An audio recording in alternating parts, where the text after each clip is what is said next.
Okay, the session is now recorded. So welcome once again, everyone, and good afternoon. Welcome to SOCSI 100 Week 6. So as I've mentioned, tomorrow, Friday, 25th of March, I will be giving you the list of questions from which to choose from for your midterm essay requirement. So the midterm essay is 500 words. It's going to be about 1 page long. No, that excludes notes and references. So week 7, we will be having a research writing and workshop. I'll also be explaining to you some some rubric for marking and what is expected of you in that essay. So at least you would be guided on how to properly write your midterm essay, because that would be 40% of your grade. So I will try to guide you along the way. Let's see if we can set up some online breakout meetings if you need assistance, if you need sort of help in understanding what is expected of you in the requirement. For today, we're going to talk about myth. No, we're basically done with the introduction, and then I hope you managed to see the importance of modern science to um, modern social sciences, because again, the social sciences that we know and we are familiar with today, however we try to escape that that sort of convenient definition of social sciences, it is nevertheless a modern invention. And by modern, we have to situate it in the 19th century, in the 1800s, you know at the same time as we find the rise of the modern versions of the university. So why myth? Why are we going to talk about myth?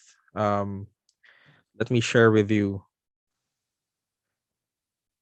a simple PowerPoint presentation here.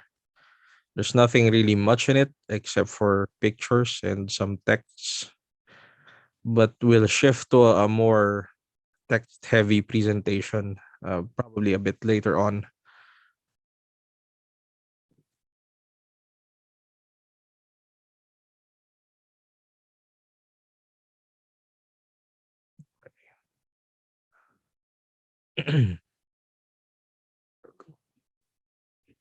All right.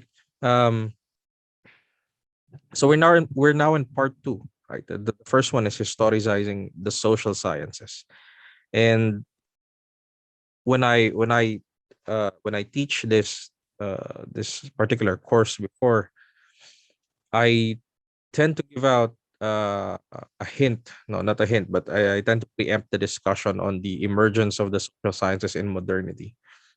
Because that way, I thought you would be, students would be able to have a sort of like a backgrounder on how social sciences as a label, as a category, emerged in modernity. But we didn't focus too much on that. No, there are some things that we are going to leave for a more in-depth discussion when we go to part three, which is the foundation of the social sciences in modernity. Uh, all right. So the social sciences as a collective field encompassing different disciplines that we are already familiar with today. This is a modern categorization. Okay. And by modern, of course, the period of modernity in history is always, it's disputed. When did it start? When did it end? But by modern, just to be clear, no, what I mean here by modern is the 19th century. We shall deal with a more in-depth analysis of its emergence in modernity at a later point in this course. However, even if we're going to leave it for later, we're not completely out of the dark. We're not completely left in the dark. For one, even though we say that the social sciences is a modern invention, many of the disciplines associated with modernity many of the disciplines associated with the social sciences are ancient disciplines themselves. Diba? If you think about history, that's a very old field of study. It's a very old, discipline. So history is an ancient example. Yet it is only in modernity that it would be formally studied in university.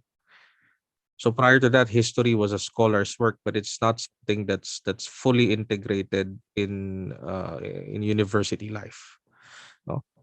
Um, Modern history, I explained this last meeting.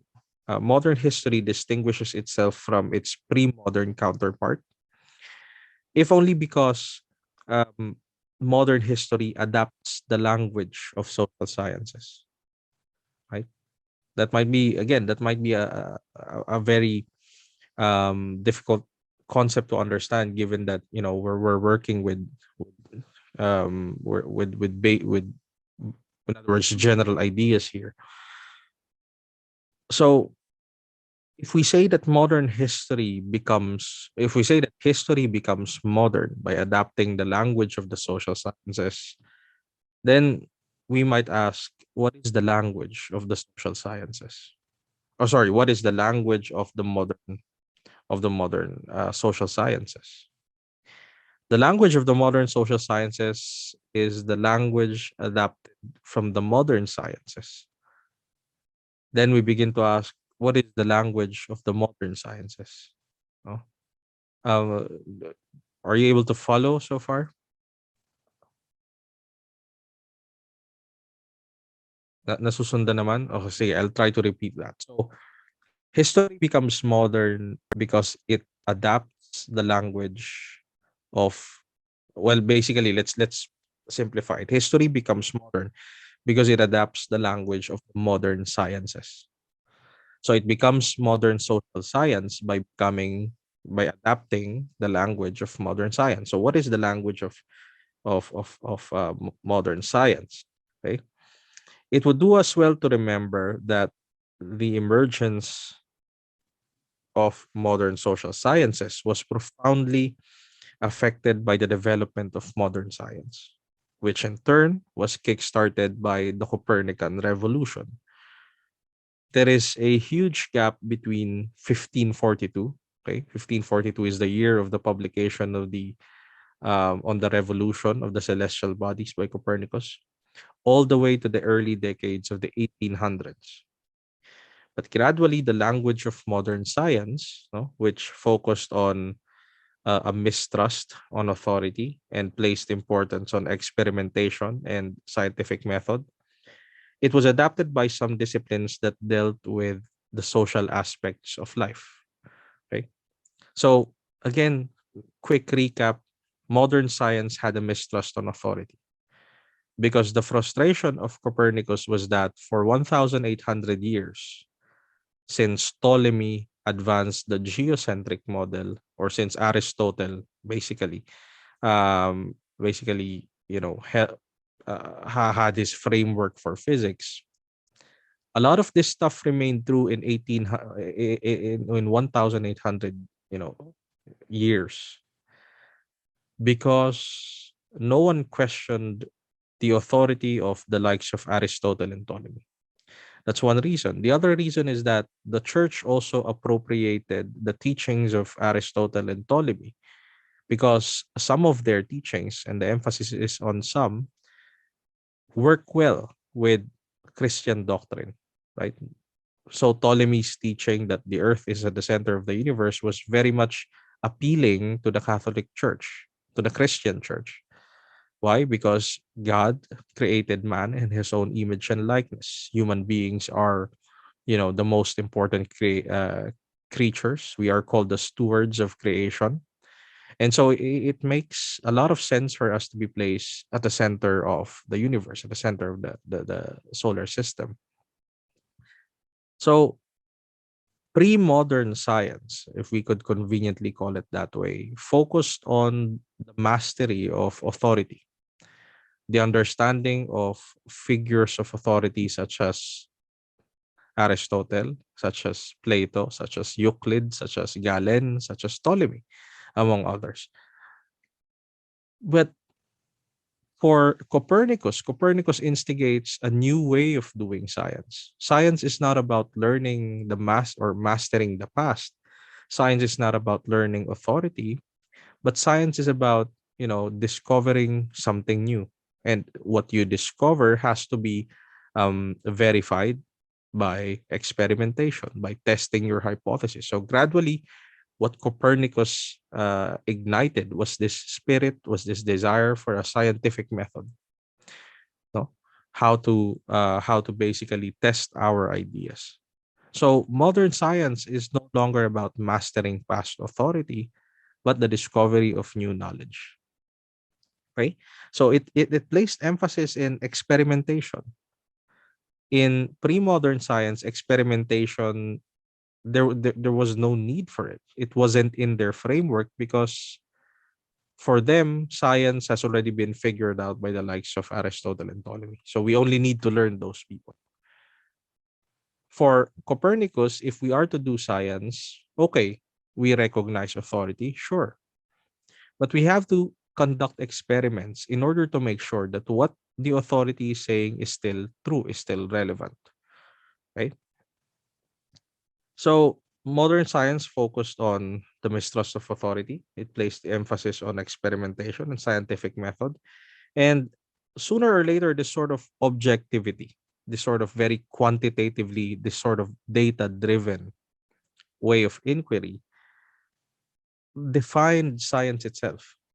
No? Um, if you remember in the first part of our, in the previous weeks, we've been talking about how science is originally a general term, right? Science is a general term for a body of knowledge. It did not discriminate between physics, etc. And in German, the humanities are a science in as much as the social sciences are a science, in as much as chemistry, physics, biology are sciences. Okay. Uh, but there was a time in modernity again. There was a time during this period when sciences were becoming a bit more assertive. They think that because of the language that they were able to develop, the language that places emphasis on experimentation, scientific method, verification of truth, of data, etc. They're the only ones, they thought, who could really have access to the truth of reality, to knowledge about reality. And so, little by little, during modernity, science, laid sole claim on the word science itself. It sort of distanced itself away from philosophy. It distanced itself away from other humanities or liberal arts disciplines because they thought, and this is an arguable view, no, they thought that philosophy is highly speculative. No? If philosophers can speak about the evilness of human nature, what is the proof of that? So science now judged every other field of study according to its own standard. So sooner or later, science thought that it would be the only one, or these quantitative driven, these data driven fields are going to be the only one that can lay claim to the title of being scientific, right? So because of that sort of success, and there's a whole history of success of the sciences. You have the success of Copernicus, which did not come easy, and then you have the success of Kepler, of Galileo, of Newton. Okay, and with the success of the scientific language,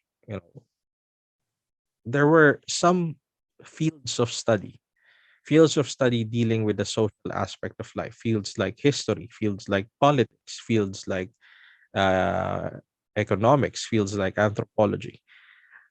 There are some fields that deal with the social aspect of the thought that in order for them to be successful as fields of inquiry, they have to be able to adapt the language of the modern sciences. So When history adapts the language of the sciences, how does it do so? As I was explaining last time, history adapted the language of the modern sciences by demanding evidence, right? History can no longer be an account that is flattering to certain powers, to certain kings and queens and emperors and so on. It can no longer be like that. History has to tell us, as Leopold von Ranke, considered the father of modern historiography. Leopold von Ranke would say, "Wie es eigentlich gewesen ist."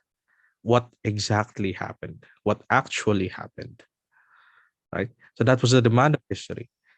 It doesn't portray generals as gods and something like that. We needed to understand what actually happened.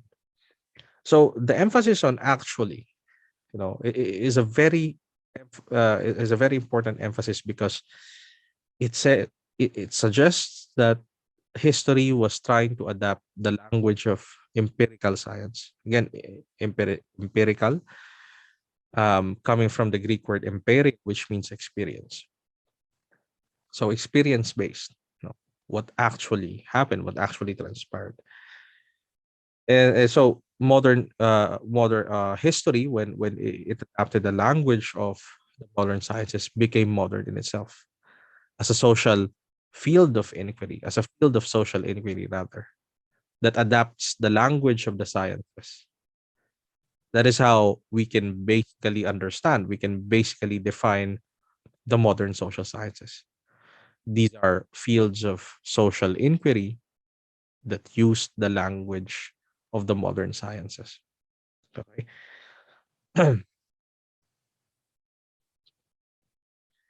So, disciplines such as history, economics, sociology, political science, anthropology were among the first five disciplines that became associated with the social sciences during modernity. And we have to be careful here, because it's not as if, may sumulpot na dean and then say, okay, I will be the dean of the first social sciences. This sort of collective categorization happened much later on. No, it was a label imposed. But when we say that there are at least five first SOCSI disciplines, social science disciplines, we mean to say that these are the first fields of social inquiry that use the language of modern science. They did not collaborate with each other. They did not say, okay, the five of us, let's team up, let's call ourselves the social sciences. It did not happen like that. They were simply the first five fields of social inquiry that use the language of the modern sciences. So when I emphasize that there are five, this is not to say that they are the only SOCSI disciplines, nor did all scholars in these fields accept the categorization. There were historians who thought that, you know, history properly belongs to liberal arts, to humanities, rather than the sciences or the social sciences. Right? But in as much as they were collectively identified as modern social sciences, it is also important to realize that these are not necessarily modern. Okay. When I say that they are not necessarily modern, what I mean to say is that they certainly took on a modern variation. They evolved in modernity. But it also does not mean that the fundamental aspects of those disciplines were not studied prior to modernity. Diba? As I've always been telling you, history is a very ancient discipline. Economics is a very ancient field. Okay? It's just that something changed in them during modernity. And so when we say that, it's not as if these disciplines were not studied in, or were not studied prior to modernity. We can take that very idea, we can take that very assumption as our starting point. The social sciences are indeed a modern invention. More properly speaking, it is a modern invention of a category, right? Prior to that, it is not as if social inquiries in science did not exist. As a matter of fact, they did. It is just that social inquiries in modernity have opted to adapt the language of the sciences, thereby giving birth to what we now refer to as the social sciences. So if we say that the social sciences has its foundation in something like philosophy, no?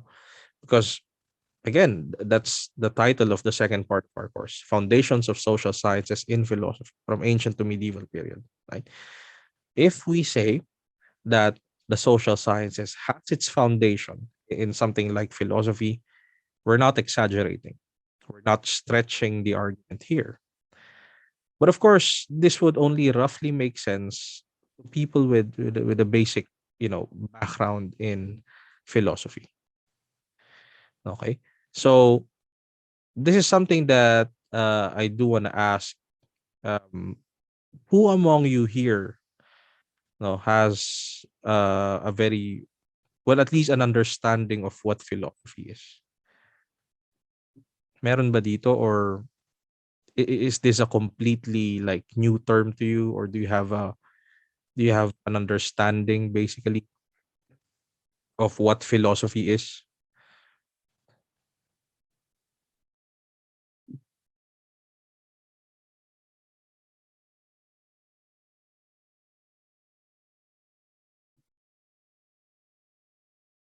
Yeah. Yeah, Eleanor said that philosophy is all about inquiry. Yeah, that's correct.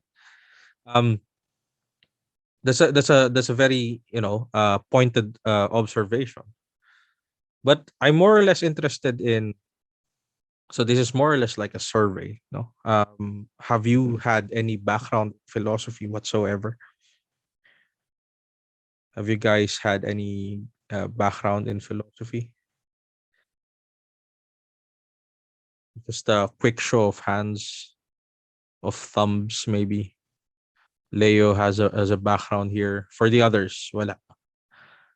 Oh, Irish also has a background. So I suppose the others who are not reacting have none. Okay, so that's no problem. Let's see. Don't worry, I won't get into a lengthy introduction on what is philosophy. Um,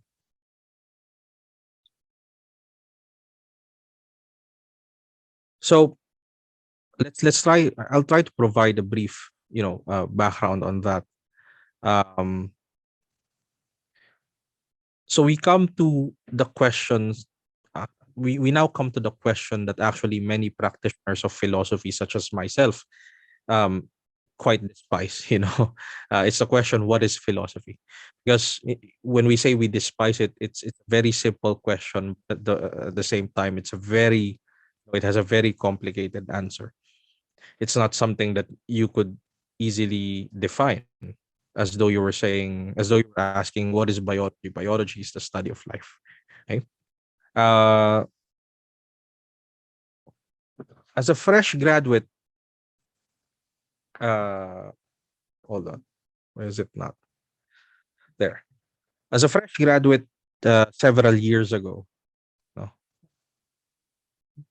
it has been quite some time. Yeah, several years ago, I applied for a teaching job at a small college in my home city, and you know, of course, I was very excited. That would be my first gig. The fact that we call it gig is actually something very telling about the sad state of Philippine academia. But not just Philippine academia, but universally. But anyway, when I was trying to, not trying, but when I went for an interview, um, the interviewer, upon learning my degree, one of the very first questions he asked me was, sabi niya, so, philosophy major ka, philosophy graduate ka. Anong philosophy mo sa buhay? Right? What's your philosophy in life? And he was serious. He wasn't joking. Now, that's something that it is a question that frustrates me, but on the other hand, I know where it's coming from, right? To suggest that philosophy is a way of life, it's not entirely wrong. Many philosophers would not find anything problematic if we are to say that one would ideally live a life of philosophy. But my frustration back then came from a precise understanding of what the question implied. I know that the interviewer was not talking about a contemplative philosophical life. I know that he was not talking about my current research interests. I know that he was asking me about a motto, a one liner, a piece of wisdom, a quotable quote, something we use as a Facebook status update, a Twitter bio, or whatnot. That's why I share here this fascinating quote from Slavoj Žižek. Uh, I spent a moment before answering the question because I did not know if I should respond based on what the interviewer wanted to hear. So what could have I answered? Should I shall I just quote a proverb? My philosophy in life is aanhin ko ang damo kung patay na ang kabayo. My philosophy in life is love your neighbor as you love yourself. My philosophy in life is do not do unto others what you don't want others to do unto you. I, I don't know. I didn't know what to answer. No? So I actually no longer remember what my exact answer was.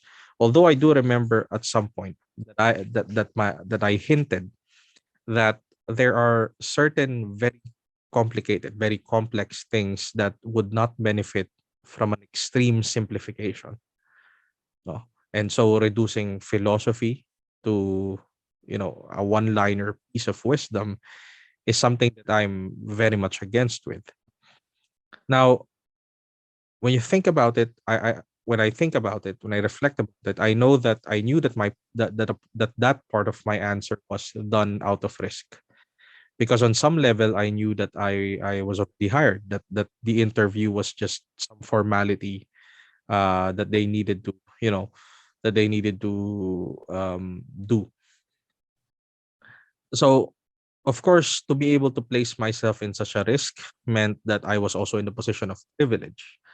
I figured that if the interviewer would take my answer negatively, I could certainly afford not to have the job, not work in that school. After all, at that time, I was in it for the money. I wasn't in it for the salary. I was in it for the experience, which again speaks of my privilege at that point. Um, and when I say I'm not in it for the money, of course, we also have to understand that God knows how low an entry level instructor gets paid. But as I suspected, the interview was really just for formality. I was able to teach in the institution for a year. My colleagues and I were able to stand our ground against standardization. Like, I don't know if any of you here have experienced standardized exams. And standardization is usually the case in franchise based or branch based colleges or HEIs. And then I regarded that as one of our biggest achievements because we were able to use our own syllabi, draft our own exams based on what we do in our discussions instead of some standardized exam that does not really care for the circumstances of those who teach it and those who learn it. And it's also usually made by someone who did not have any training on the program which they are creating an exam for. So because we had the freedom to use our own syllabi, I was able to incorporate a portion of my experience from my first job interview. I told myself, if I wanted to make sure that at the very least a handful of my students would have an appreciation of what philosophy is, no, I would try my best to make that happen. So as such, in those few philosophy courses I taught, I opted to have a slow introduction into what philosophy is. Of course, we can't realistically afford to do that here, so we'll have to treat the topic a bit summarily. Now, If I give you the etymological definition, I am not really sure the extent to which you would have a basic understanding of it, especially for those who have a background in it. But let us try. The term philosophy is of Western origin, particularly ancient Greek, particularly coined by Pythagoras, from whom we, understand the Pythagorean theorem. It comes from a compound Greek term, philosophia, which is a combination of philos. In ancient Greek, it meant love, no, love of. Uh, but in more contemporary context, more colloquial Greek, uh, befriending, parang ganun ang ibig sabihin niya, befriending, beloved, something like that. It's more or less, associated with friendship. So, but in ancient Greece, it has the connotation of love. So, philos as in love, which is different from eros and agape. So, philos meant love in ancient Greek, and you have sophia, which meant wisdom. So, combination of the two, you have the love of wisdom. Then again, this is not enough because you might be thinking, what does one study when one loves wisdom? It's a very weird thing, right? Especially in our contemporary hyper specialized studies. Like, what do you study? Wisdom. It's not going to make sense. Now, uh, Aristotle begins, this is not Aristotle, this is Plato, the one that you see in your screen. This is from Plato's Theaetetus. And I'm going to talk about that a bit later. Aristotle famously begins his book Metaphysics with the statement, "All men by nature desire to know." There is a very, very complicated argument involved in the justification of that statement, that all men by nature desire to know. Um, so it involves arguing why and how human knowledge is different from animals, all the way to providing a hierarchy of knowledge. The knowledge of science, the knowledge of philosophy is very different from knowledge based on experience. Okay. Much as I would like to dwell here, I think it would be interesting. I unfortunately do not have the time and space to develop this within the constraints of a session.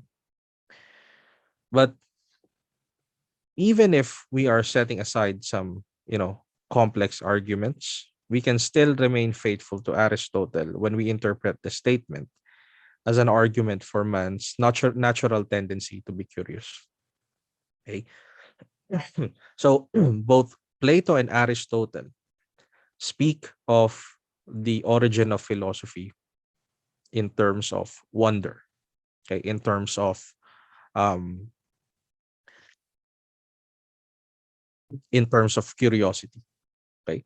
So what you see here, this is, I selected the passage from Theaetetus. And of course, again, Socrates is the chief interlocutor. Socrates is saying here, for this is an experience which is characteristic of a philosopher. This wondering. This is where philosophy begins and nowhere else.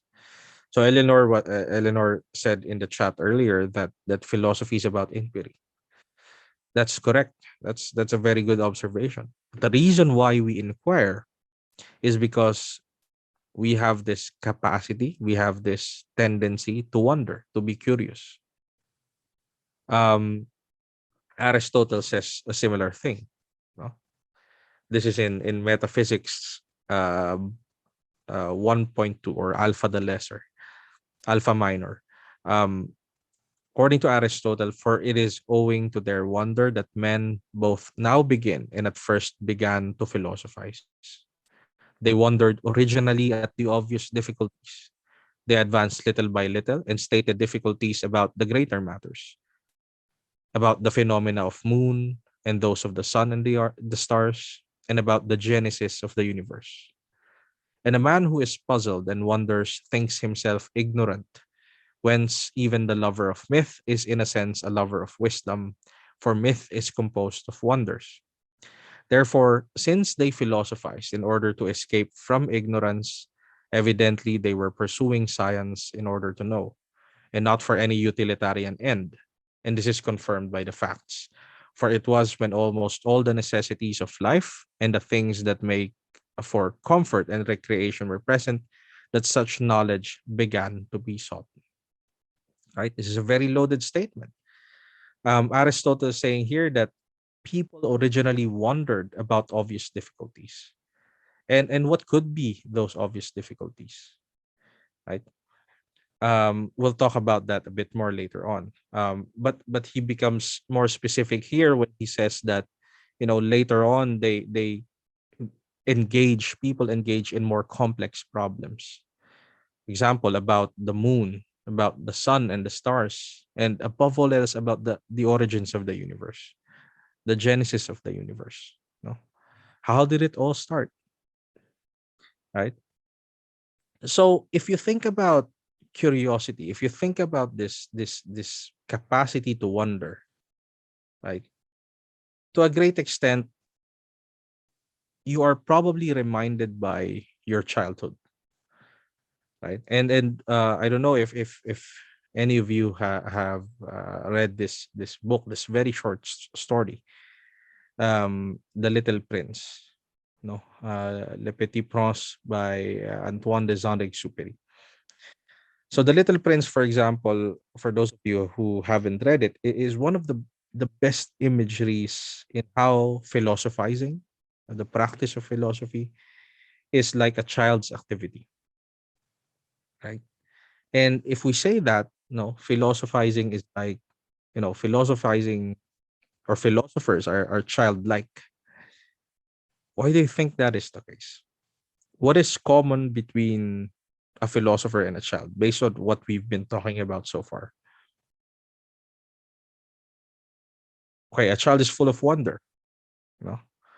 Um,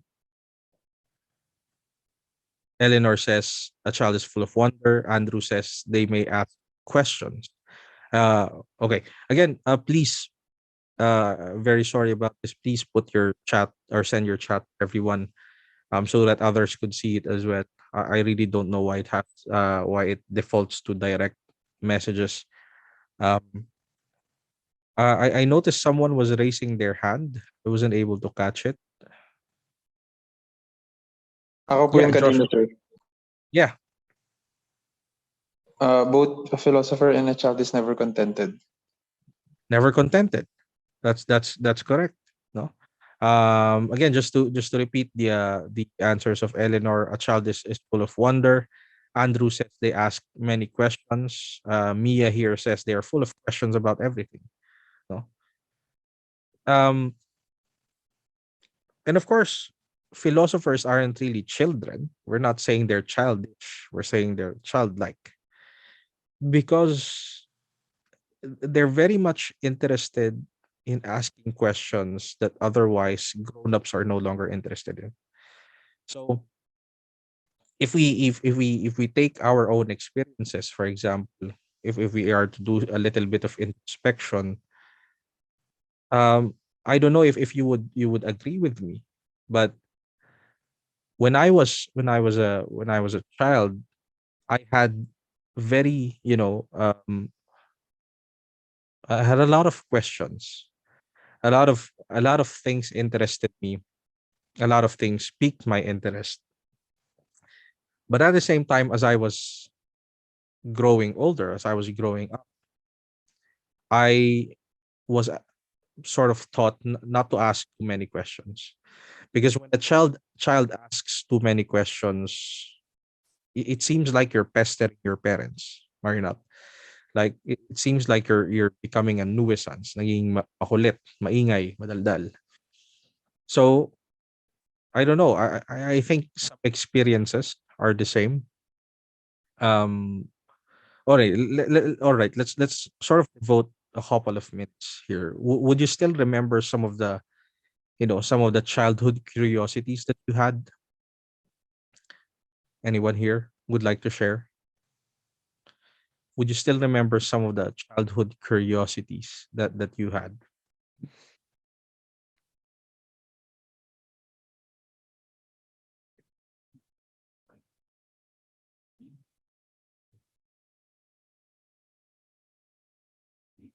I had one. I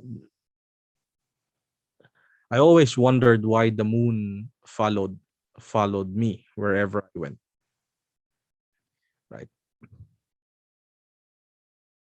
Yeah. Same with Eleanor. You also wondered why the moon followed you wherever you went. Same thing. Same with Irish, right? For those of you who were raised in religious families, I always wondered what it meant when it said that God created us. And then your parents will say that you came from them, but God created us. So how does that work? Or that God is the father of Christ. But who is the father of God?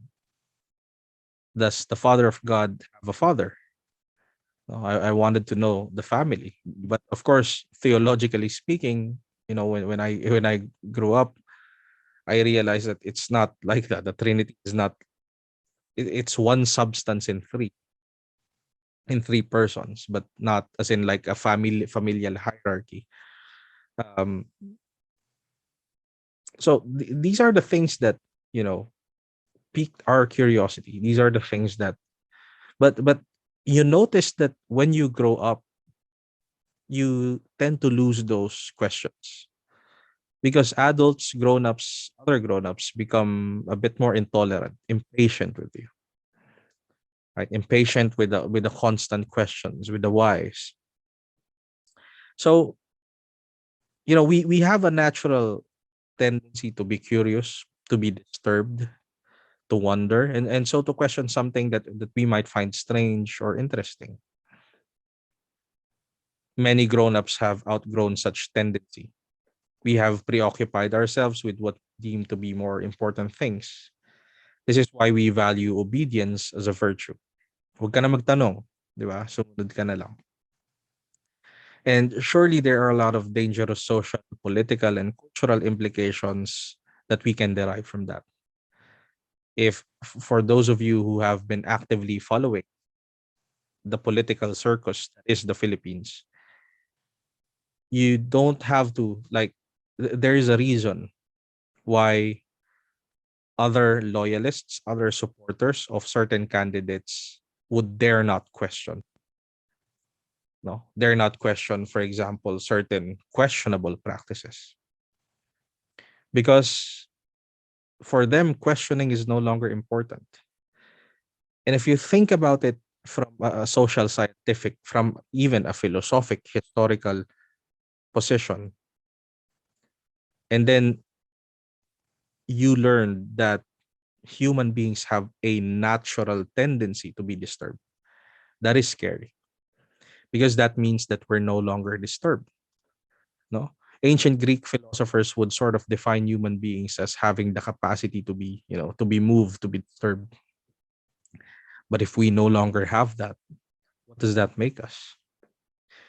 If we are no longer disturbed by the horrors of the current administration, if we are no longer disturbed by the horrors of previous administrations, what does that make of us? So you lose, grown-ups tend to lose questioning, the capacity to question as they grow older. And so if there's one thing that I hope you will keep in mind, it's that you have to preserve the child in you, the child which is relentless in its pursuit of questions. So many grown-ups have outgrown that tendency. We have preoccupied ourselves with what we deem to be more important things, and this is why we value obedience as a virtue. No, kahit pa anong sabihin ng I see this a lot in my social media. Supporters of a certain political presidential candidate are very open. They're trying to uh, they're trying to like converse with other you know other camps, but there's also this camp, and the typical group of supporters are very much like what's a more neutral term, they very much made up their mind. No, to hell with other, perspectives, regardless of what is said. This is our president, and it's a very scary thing. Okay, there's a lot of, again, as I've mentioned, dangerous social, political, and cultural implications that we can derive from a virtue of obedience. But anyway, so as not to get sidetracked, but again, I'm not really sidetracked because these are social stuff, social issues. Uh, Suffice to say that we are very curious beings, and today we just overlook the fact that we are still so. No small thanks to the rapid dissemination and movement of information. And there's a whole psychology behind that. Like, um cognitive sciences would study um the impact of algorithms in our decision making process. Are you familiar with the term algorithms? So for example, if you're on Facebook, if you're on Twitter, if the only thing you like are pictures of cats or dogs or whatever, if you continue doing that, there will be a time that the only thing that you will see in your news feed, in your feed, are pictures of dogs. That's how the algorithm knows what you like and feeds you more and more and more of it.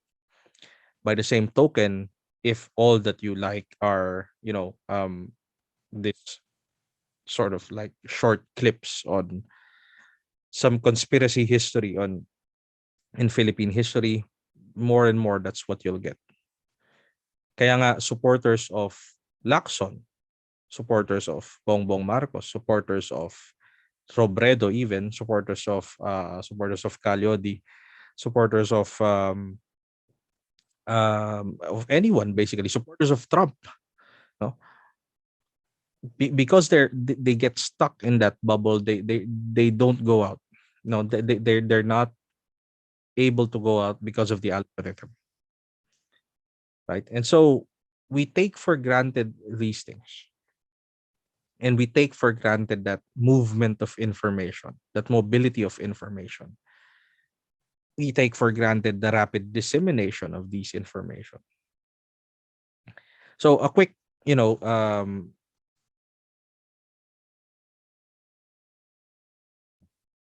a quick flip on the wrist and we can see the time on our wristwatch. A quick tap on the screen, a quick press of a button, and we can see the time, the date, and the weather. A few presses on the keys of a keyboard, and we'll know the recipe to a certain dish, and so on. Our lives are filled with little questions that we often try to resolve almost unconsciously as part of our daily routine. If you do not know the culture in a certain place, if you do not know where to find the next coffee place to try, if you do not know the words to a certain song, people will typically tell us, i-Google mo, di ba? So curiosity can be traced back to our childhood because, as we have been mentioning, children are usually very inquisitive. Try to recall, for instance, the questions that you pestered your parents with, or the grown-ups that you are with when you were young, as we were talking about a while ago. So ultimately, we realize that some of these questions we are asking are actually big and deep questions. If you ask why the moon is following you, you're not being annoying. You're asking a physics question. No, you're asking an astronomy question. If you ask where did you come from, how were you made, right? People said God created humans. How and why did I come from my parents? Why is it that I'm born alive, but a chicken hatched from an egg? You know, one thing we can be sure about is that even based on our short discussion, we are not, you are not probably not the only one with these kinds of questions. In the same way that you're not probably the only one, I think, who tried to do a robot voice, in front of an electric fan, or tried to see whether the light goes off when you close a refrigerator, or tried to imagine driving a car while being under your grandmother's old sewing machine table. There is something universal in the tendency to be curious. You and I, for instance, are years apart, but we seem to share certain traits. We seem to have shared certain questions when we were at one point children. In the same vein, curiosity is not limited to a certain generation. This is not something that's unique to Gen Z, to millennials, to Gen X or whatever. No. This is something unique in all of us at one point in our life, at one stage in our life. It seems then that from the moment we are born, our natural tendency to be curious kicks in. There is something about the feeling of being new to this world that urges us to wonder. The key phrase here is being new. No, there is always an estranging, an alienating feeling when we are in a world which we do not completely understand. Right. So if we suggest that, going back to the beginning, if we suggest that the social sciences has its foundation in a field as ancient as philosophy, it is because philosophy is the original avenue through which humans express their curiosity. All men by nature desire to know is a philosophical statement. So philosophy is the original avenue through which humans express their curiosity. And if we go back to the Aristotle quote, right? He was being very charitable here, because for Aristotle, even those who, by contemporary standards are not philosophical, by contemporary standards are not scientific, are in some sense philosophers because they express their wonder, they express their curiosity. The basic idea then is that curiosity is a natural trait for all of us. Yet, this is something that we can sometimes completely overlook. In the 21st century, it's so easy to take for granted simply because there is an abundance of information. Our curiosity led us to certain complexities because we can likewise be led to conflicting views about the subject. Even in matters, for example, which have obviously been backed up by scientific studies, people today find a way to conjure up counter evidence to support contrary claims or beliefs, even with things that have already been proven. To be fair, these things shouldn't just be dismissed because, as we have learned from the history of science, Copernicus's theory was once deemed heretic and wrong simply because it did not operate under the long standing Ptolemaic paradigm dearly held by the church. But we also have to be critical on how we receive information. Now, for better or for worse, it has been characteristic of the many of us to rely on science for the curious queries, for the queries of our curious mind. Now, if this is the argument that we're working with, we can now ask, but what about curious people in the age prior to science? What about curious people in the age prior to science? But if we ask that, we could also ask ourselves, is there a pre-scientific age? Is there really a rupture that separates the age of science and the age of pre-science? And if there's a pre-scientific age, what do we call it? In the first part of this course, we learned, or at least I hope you remembered, that while social sciences as a collective field was a modern invention, there exists older forms of social inquiries. As again, my example every time is that history is a very ancient discipline. And these older forms of inquiries is something that is not yet, you know, up to the standards of modern science. So again, what is our argument here?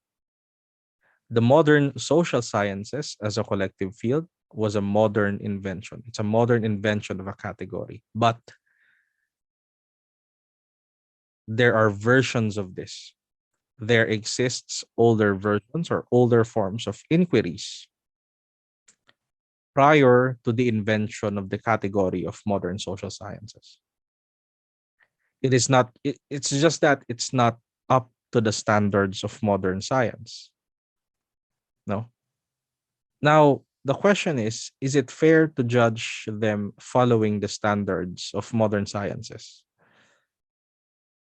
Is it fair to judge the prevalence of Aristotle and Ptolemy against the standard of modern science? No, to put it in probably an analogous question, do we really expect Italian pizza from Pizza Hut? No, or do we expect an authentic spaghetti bolognese from Jollibee, for example? So we'll get into that later on, but with the existence of older forms of inquiry, we can acknowledge that questions have been part of our history. But modern science has only been here for a couple of centuries. So, what sort of inquiries were raised long before the prevalence of the age of modern science? What answers were given in its absence? Where do we look for the questions? We can at least understand what sort of questions were asked when we look at the explanations provided. In the ancient times, myth, no, was a very important way of explaining reality. If we focus on the ancient Greek setting, myths as explanations about the world and life were told by the poets. They were the first authorities. No? So we have different versions of myth here. And you have here in the lower right, sorry, in the lower left corner, you have the Philippine myth of Malakas and Maganda. You have the in the lower right, you have the myth of the Greek ancient Greece. No? In the upper left and the upper right, you have the myth of Genesis, right? But then you might have this sort of connotation that myths are false stories, but that's not the point we're trying to make here. Myth is a story. The connotation that it was false, that it was fictitious, was something that came very much later on, right? That's why, for those of you who are religious, for example, you know, it's not problematic to say that the biblical account of Genesis is a myth if we refer to myth as a story, because it is a story, right? In the beginning, God created the heavens and the earth. It is a story of creation. The connotation that myth is false and fictitious is something that came very much later on. Okay. So as we touch upon the topic of myth, it is very important for us to remember that it shares a very complex relationship with science and philosophy. One is not simply the opposite of the other. One is not simply subjective, the other objective. One is not merely false, the other true. It has a very complex relationship. But that complex relationship is integral to the development of the history of inquiry. Because if we are to, suggest that if we are to talk about the historical context of the social sciences, we are basically talking about a history of inquiry. No, otherwise we could restrict our studies to the social sciences in modernity. But again, as I've been trying to tell you even before, that's now how I would want to teach the course, right? Okay, so these are some of the materials that we'll look into. Segal, for those of you who've read it, is a very um, i- it's a very detailed piece of reading. And based on the chapter that I required you to read, you don't really see the sort of like position that Segal himself is taking. It's a great book, but one of its limitations, I think, is that, you know, I was also trying to look for what Segal's, positions are, but even in the end, everything was like a survey of the position of other people. So it's really difficult to find, you know, what his exact position is, right? And of course, that's an example of a bad writing that you would have to avoid. And towards the end of the book, he he makes a weird series of conclusions about movie stars, right? Anyway, let me show you that, but let me show you that a bit later on. But the other thing, a softer introduction, a gentler introduction to the study of myth would be Campbell, but it's not very nuanced. No, it's more or less some. There are some very basic stuff. No, but if you've read Segal and Bottici, you would think Campbell as a very cheesy writer. Well, because he's trying to, explain the power of myth as something like, we experience awe in the universe. But Segal and Bottici are very meticulous in their explanations. But of course, Campbell is writing for a different audience. But it's also a very important reading. Okay. Now, I do want to share with you why I think, wh- why Campbell's conclusion is very weird. Let me just pull up this PDF.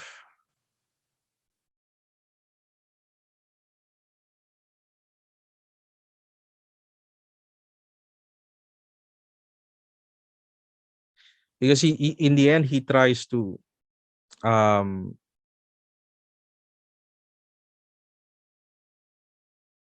he tries to assume that that we could interpret myth as, in a way, as cinema, which is a huge loaded conclusion that I don't think he develops quite well.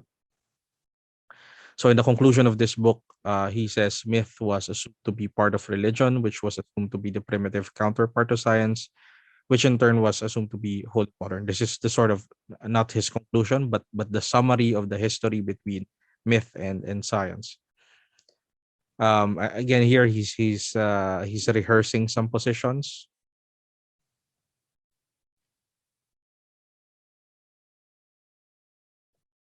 Uh, Here, so he says here, to go to the cinema, it's to suspend disbelief. It is to agree to play along. The ultimate payoff of cinema going is encountering the actors themselves, even if only on screen. Going to the cinema is like going to church, to a set off, a self contained place where God is likeliest to be found. Cinema going combines myth with ritual and brings gods, hence myths, back to the world, and does so without spurning science. It's a weird conclusion because, when I was reading it, it's as if he disregarded everything that he talked about prior to this. Like, there's a reason why there is a tense relationship between myth and science, between myth and philosophy, right? But anyway, um before we get deeper into that, does anyone have any questions, thoughts, or insights regarding what we have been talking about thus far?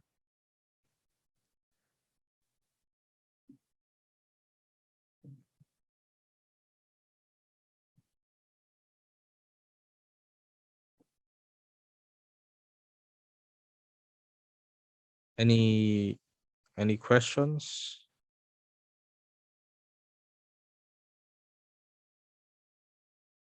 None so far, sir. Okay, thank you, Joshua. How about the others? Maybe you have like ideas that you want to share. Those are also welcome.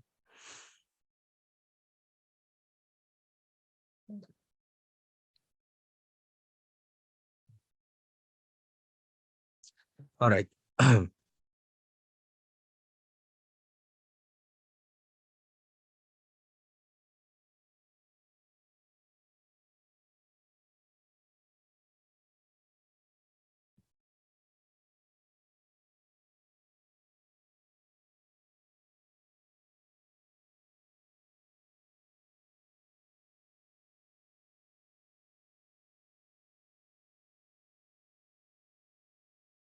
So um, we now talk about myth.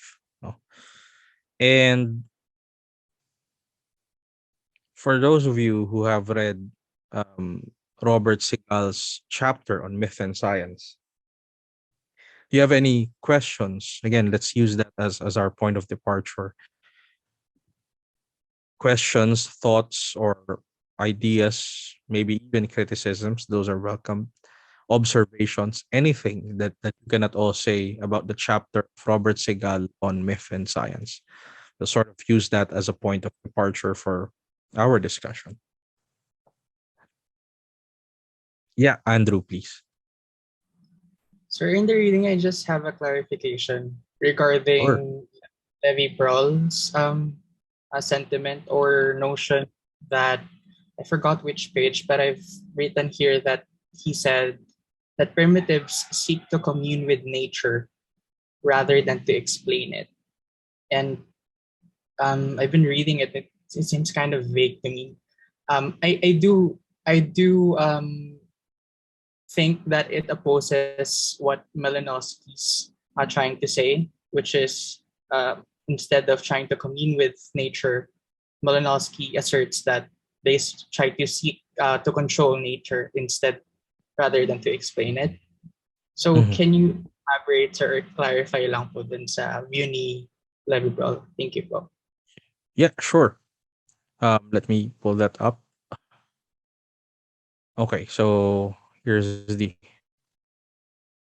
I think the passage in question. Um, yeah. So in one of the things that you find in this chapter in Segal is that he talks about a lot of people.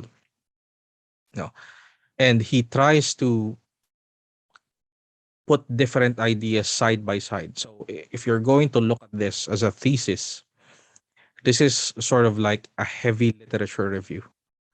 No, because there are different conceptions of what the relationship is about between myth and nature.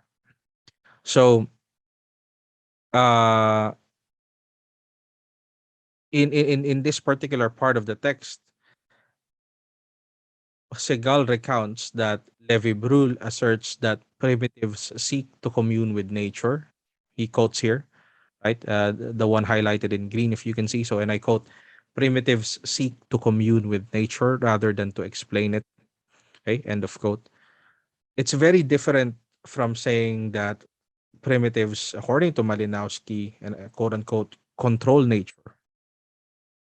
No, um, rather than explaining it. So commune is different from control, right?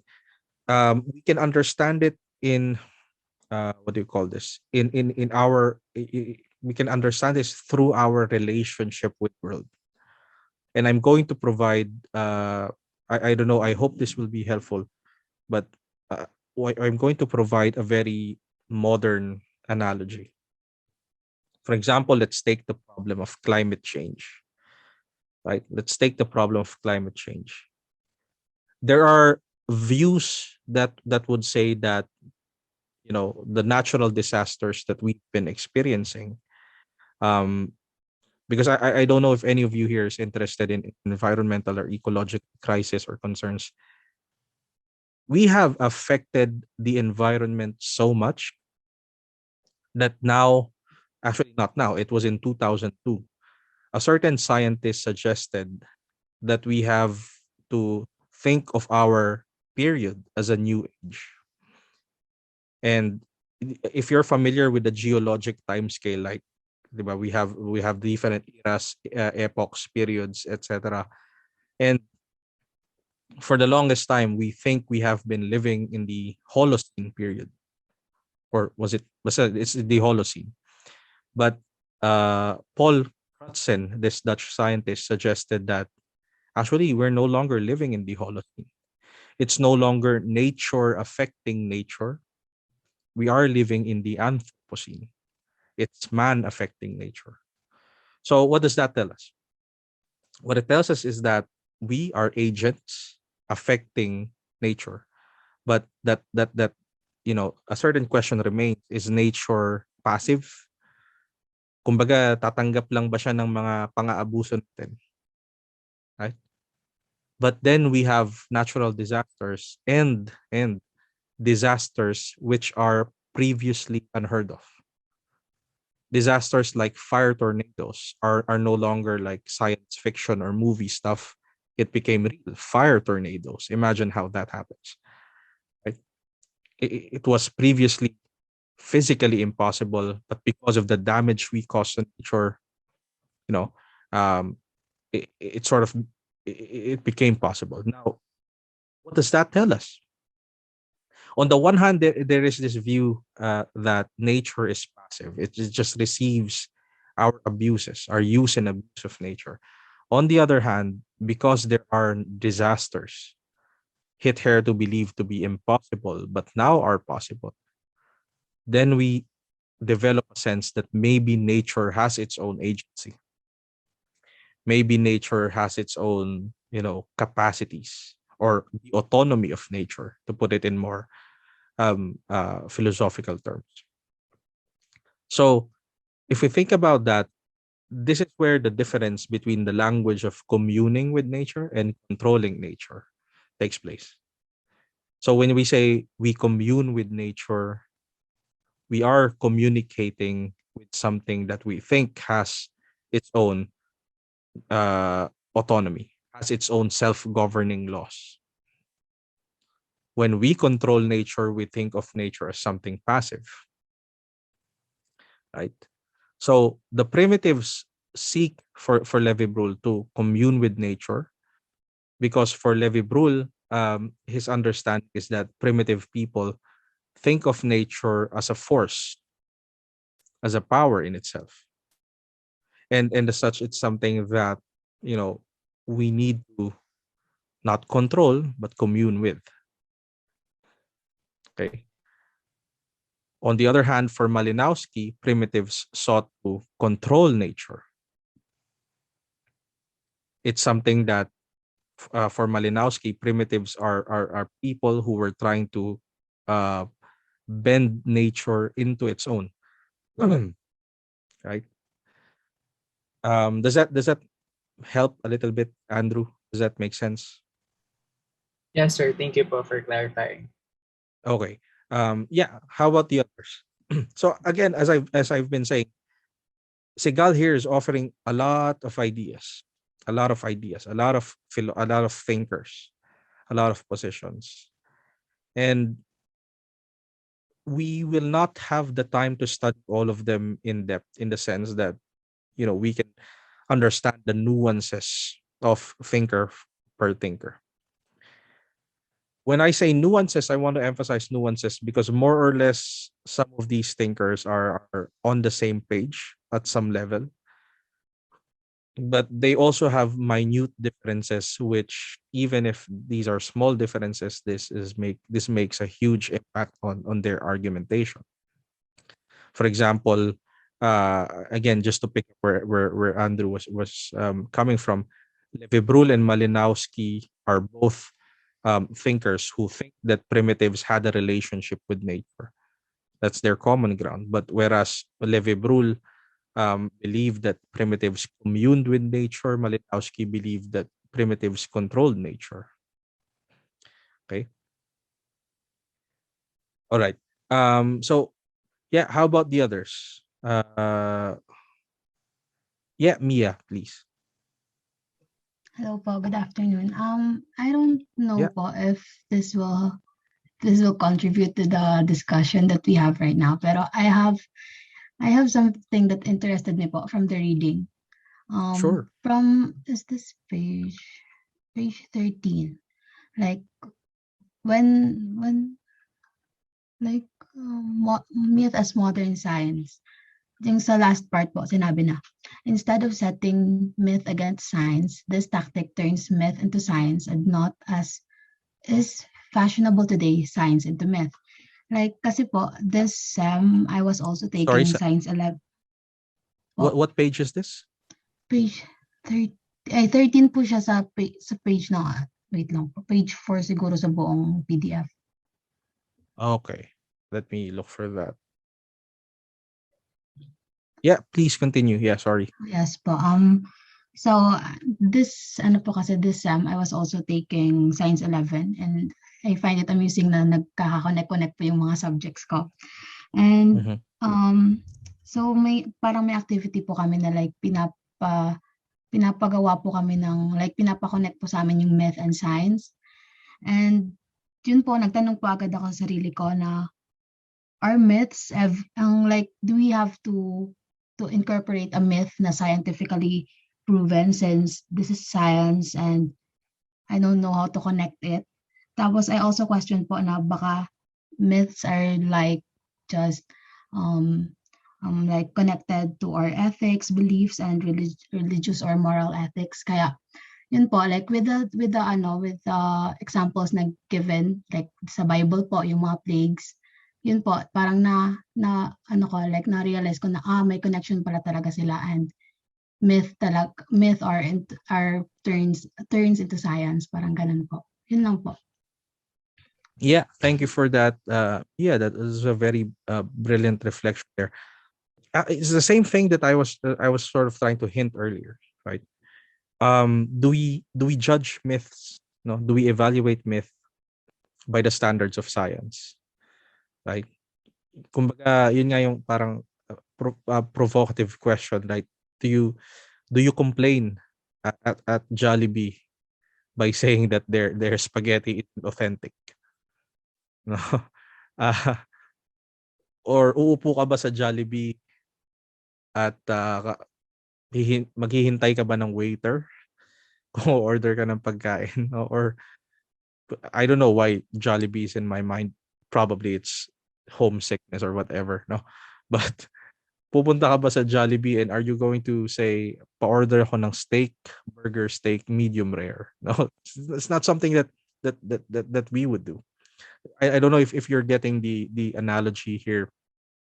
I don't know if it makes sense, but one of the things that Segal is very good at pointing at is that it's also very problematic to judge immediately myth from the standpoint of science. Pero hindi ba imitation? What do you mean, Leo?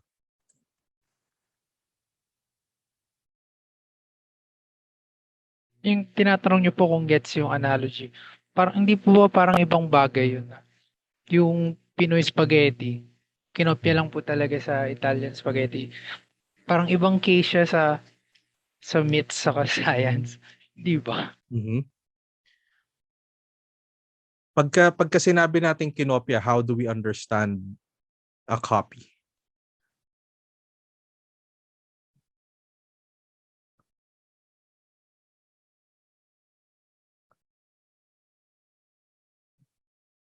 Kasi whenever we like there are copies that remain close to the original.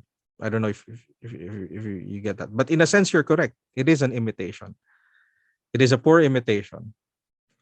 But the analogous relationship there is the fact that it calls itself pasta, which is completely unthinkable for again an Italian dish.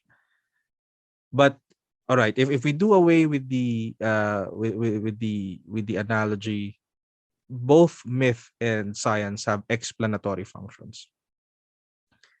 This is not a universal consensus insofar as myth is concerned. So at some level you are correct. The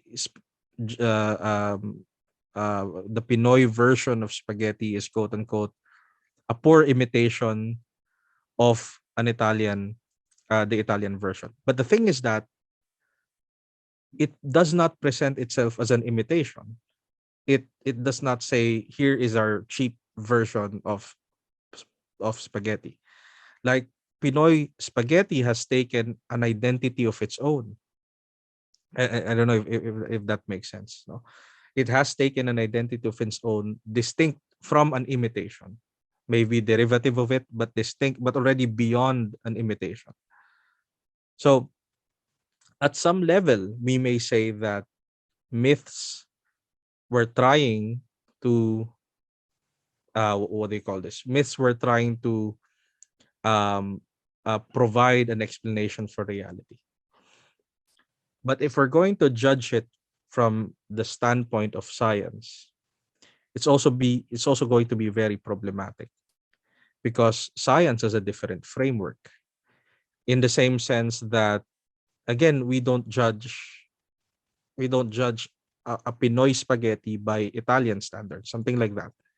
I guess that's where I'm coming from. But I get your point, and that's also true, right? That there is a sense of imitation there. But on the other hand, in the same way that um, pre-modern science cannot be judged by the standards of modern science, it's also very difficult to judge myth from the standards of science. Like when we appreciate, for instance, the Bible, and Sigal was trying to explain it. We don't have to take it literally that the world was created in 7 days. There are some positions that would say that. There are some positions that we would have to be, because time is not something that God is not bound in time, in a more theological sense.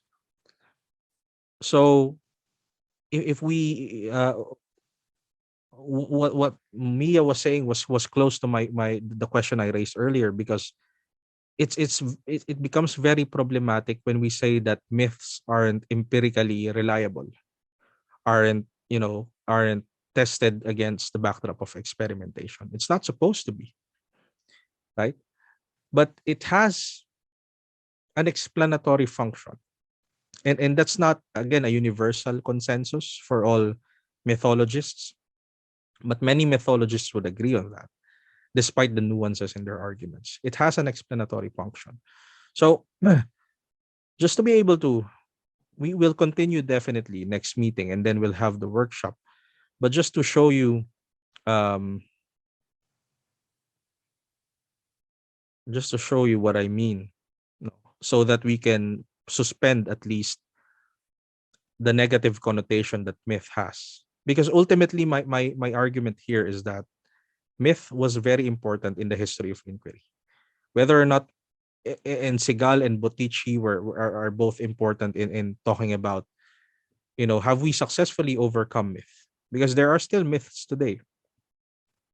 But some of the myths, and this is the problem with Robert Sigal, some of the modern day myth that he's talking about is not really myth. These are ideologies. No? So this is from Bottici, and she explains here, mythos is a Greek word which originally meant word or speech.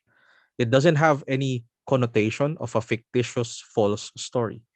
It just means word. It derives from a popular expression constituted by the onomatopoeic sound mu, no, and the common suffix thos, right? And we'll talk about this next meeting, because I think it's already time. Oh, I went over 2 minutes. I'm very sorry about that. Anyway, thank you so much for your time. I'll see you again next week. Okay.